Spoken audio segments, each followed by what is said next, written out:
Hi hello నమస్తే welcome back to iDream media. ఈరోజు మనతో ఉన్నారు స్టాక్ మార్కెట్ అనలిస్ట్ అయిన సుందరరామ్ రెడ్డి గారు. ముఖ్యంగా ట్రెడిషనల్ ఇన్వెస్ట్మెంట్స్ గురించి ఈరోజు ఎపిసోడ్లో మాట్లాడుకుందాం. Hi sir. హాయ్. ఇండియన్స్ అనగానే ఈవెన్ ఫారినర్స్కే కాదు మనకు కూడా మనం ప్రౌడ్గా చెప్పుకునేది గోల్డ్ అండ్ ల్యాండ్. ఈ రెండు ఇన్వెస్ట్మెంట్స్ మనకి ట్రెడిషనల్ ఇన్వెస్ట్మెంట్స్ అన్నమాట. స్టిల్ మార్కెట్లో మనం $5 trillion అంటే $1 million ఎకనామీ అయినా కూడా పర్సంటేజ్ చాలా తక్కువ. ఈ 140 కోట్లు 200 కోట్లు ఇందులో రియల్ ఎస్టేట్ మీదకి గోల్డ్ మీదకి వెళ్ళినప్పటికీ మనంత ఇన్వెస్ట్మెంట్ ఎవరో చేయరు. ఏంటి ఇంకెందుకు మనం అప్డేట్ అవ్వట్లేదు అంటారు? అప్డేట్ అవ్వట్లేదు అనే బదులు ట్రెడిషనల్గా ఇండియన్స్ లైఫ్ స్టైల్లో ఒక సొంత ఇల్లు ఉండటం అనేది ఒక డ్రీమ్ అండి. ఫర్ ఎగ్జాంపుల్ ప్రపంచవ్యాప్తంగా ఎక్కువ మిలినియర్స్ ఉన్న కంట్రీ స్విట్జర్లాండ్. ప్రపంచం మొత్తం మీద ఈవెన్ అమెరికాతో కంపేర్ చేసినా సరే యావరేజ్ మీద ఎక్కువ ప్రతి 100 మందిలో 9 మంది మిలినియర్స్ ఉన్నారు అక్కడ. ఉండటానికి రీజన్ ఏంటంటే అద్దెల్లో ఉంటాం. వాళ్ళ జీవితంలో కూడా ఇల్లు సొంతం చేసుకోవాలనుకోరు. అక్కడ 60% పాపులేషన్ అంతా కూడా అద్దెల్లోనే ఉంటారు. అది వాళ్ళ కల్చర్. అది వాళ్ళ కల్చర్ అనమాట. అలాగే ఇండియా వాళ్ళకి కల్చర్ ఏంటంటే బంగారం కొనటం, రియల్ ఎస్టేట్ లో ఇన్వెస్ట్ చేయటం, మిగిలితే ఇన్సూరెన్స్ లేదా బ్యాంక్ డిపాజిట్లు చేయటం అనేది వీళ్ళ కల్చర్. ఇది అంటే ఇట్లా అలా వాళ్ళ కల్చర్ లో పార్ట్ గా ఉన్నప్పుడు ఓవర్ నైట్ లోనే వాళ్ళు మారుతారని అనుకోవద్దు అనమాట బేసికల్ గా.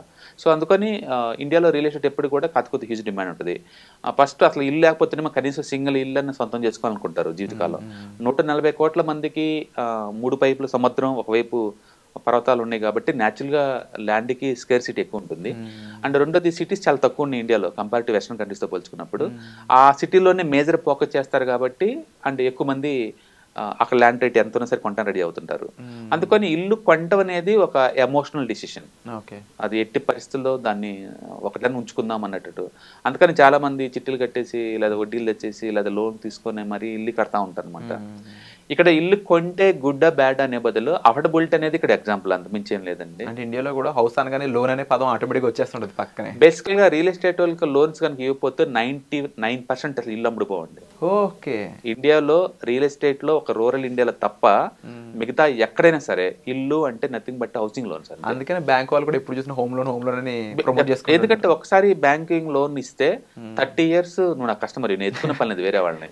ఒక్కసారి అమౌంట్ ఇస్తాను, ఎవ్రీ ఇయర్ నీ దగ్గర నుంచి నేను 6-7% విత్డ్రాల్ చేస్తూనే ఉంటాను. ఎంతవరకు కరెక్ట్ అంటారు సార్? మన అఫోర్డబిలిటీని దాటేసి మరి 30 లక్షలు 40 లక్షలు 50 లక్షలు ఇప్పుడు అయితే ₹1,00,00,000.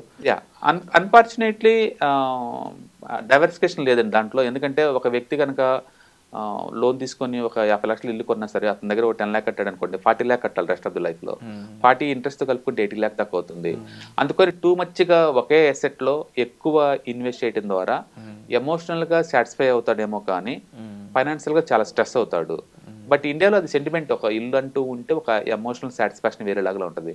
ప్రతిదీ మనీతో మనం మెజర్ చేయలేం కాబట్టి చాలా మంది వాటిని ఇష్టపడతారు. ఒకటి. రెండోది అఫోర్డబిలిటీ ఉన్నప్పుడు కొంటంలో తప్పేం లేదు.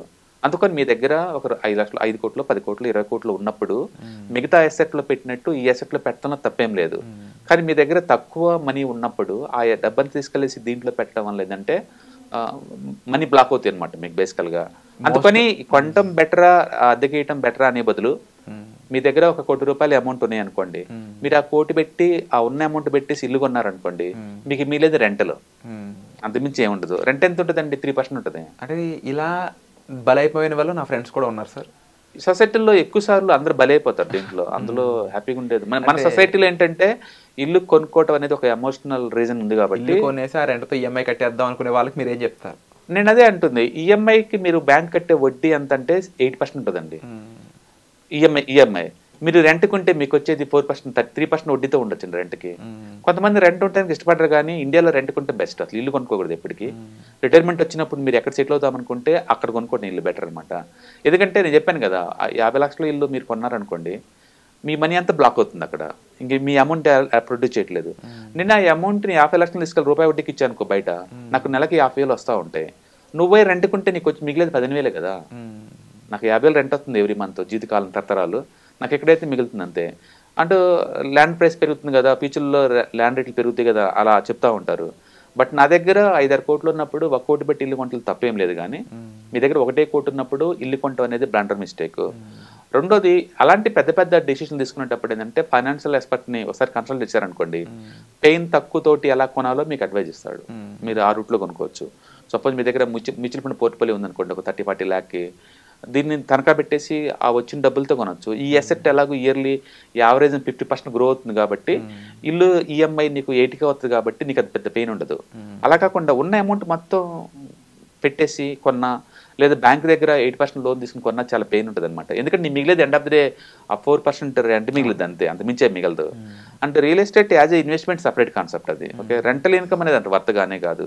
అందుకని తక్కువ డబ్బున్న వాళ్ళందరూ ఇల్లు కొనటానికి దూరంగా ఉండి రెంటల్కే ఉండి ఆ అమౌంట్ని ఈఎంఐ కడదాం అనుకునే అమౌంట్ని కడితే ఎస్ఐపి ఫార్మేట్లో ఈ మ్యూచువల్ ఫండ్స్ లాంటివి కొంటే కనుక వరస్ట్ వస్తే 15% వస్తాయండి మ్యూచువల్ ఫండ్లో. బెస్ట్ సినారియోలో 20-30 వస్తాయి. ఇన్ కేస్ ఎస్ఐపి పరంగానే ప్రతి నెల 10,000 పెట్టుకుంటూ వెళ్తుంటే యా వాళ్ళు ఎంత ఎర్న్ చేసే స్కోప్ ఉంటుందంటారు?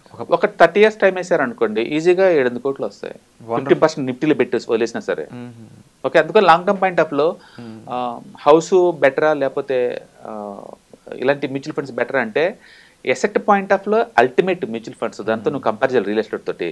కానీ ఇల్లు అనగానే ఒక సెంటిమెంటల్ ఫీలింగ్ అనమాట, అది జ్ఞాపకాలు అనమాట. అందుకని ఇండియా వాళ్ళకి ఎమోషనల్ గా చాలా అటాచ్మెంట్ ఎక్కువ ఉంటుంది కాబట్టి వాళ్ళు ఇల్లుని ఇష్టపడుతూ ఉంటారు. మీరు ఊహించుకోండి, హైదరాబాద్ లో వాళ్ళ టోటల్ ఎర్నింగ్స్ లో ఇల్లు కొన్న వాళ్ళకి 60% అచ్చం ఈఎంఐ రూపంలో పోతున్నట్టు ఊహించుకోండి. ముంబైలో ఒక టోటల్ శాలరీలో 110% అంటే శాలరీ దాటి ఎక్కువ కడుతున్నారు ఇంకా అక్కడ అది ఇల్లు కొనడం కోసం. పెరుగుతున్న ఇన్ఫ్లేషన్స్ రాబోయే కాలంలో ఇలా ఎమోషనల్ స్టేట్గా డిపెండ్ అవడం కంటే కూడా ఎంతవరకు ప్రాక్టికల్ ఫైనాన్షియల్ నాలెడ్జ్తో ముందుకు వెళ్ళడం కరెక్ట్ అంటారు? బేసికల్గా ఎవరైనా సరే మీకు ప్రశాంతంగా పీస్ ఆఫ్ మైండ్తో బతకాలి అంటే ఫైనాన్షియల్ అనేది చాలా పెద్ద రోల్ అండి. ఫైనాన్షియల్గా మీరు నాలెడ్జ్ పెంచుకొని లేదా ఫైనాన్షియల్ ఎక్స్పర్ట్స్తో మాట్లాడుకొని ఏదైనా బిగ్ డిసిషన్ తీసుకునేటప్పుడు వాళ్ళతో అడ్వైస్ తీసుకున్నాం అనుకోండి, మీకు ఫ్యూచర్లో పీస్ ఆఫ్ మైండ్ దొరుకుతుంది అనమాట. అందుకని మీరు ఏదైనా ఇల్లు కొందాం అనుకున్నా ఏదైనా సరే ఒకటి సంథింగ్ బిగ్ ఇన్వెస్ట్మెంట్ చేద్దాం అనుకున్నప్పుడు బెటర్ టు కన్సల్ట్ అవ్వడది ఫైనాన్షియల్ అనలిస్ట్ అనమాట. వాళ్ళు కొంచెం ఫేర్గా నీకు గుడ్ బ్యాడ్ వరస్ట్ చెప్తారు కాబట్టి నీకు క్లారిటీ ఉంటుంది. అందుకని ఈ ఇల్లు ఇన్వెస్ట్మెంట్ అనేది ఎప్పుడు బ్యాడ్ ఏం కాదు. మీకు ఎక్కువ అమౌంట్ ఉన్నప్పుడు ఒక ఇల్లు కొనుక్కోవడంలో బాగానే ఉంటుంది. తక్కువ డబ్బు ఉన్నప్పుడు ఈఎంఐలు తీసుకొని మరీ ఇల్లు కట్టడం అనేది వరస్ట్ కాన్సెప్ట్.